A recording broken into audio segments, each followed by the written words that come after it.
Campur 3 bahan ini, ampuh mengatasi batuk tanpa harus ke dokter. Masukkan 200 ml air hangat ke dalam gelas. Air hangatnya saya hasilkan dari air panas, saya campur sedikit air suhu ruang.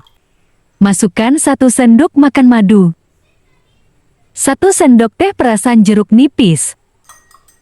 Lalu kemudian diaduk dan minum dalam keadaan hangat ya. Kamu boleh minumnya 2 kali sehari pagi dan malam.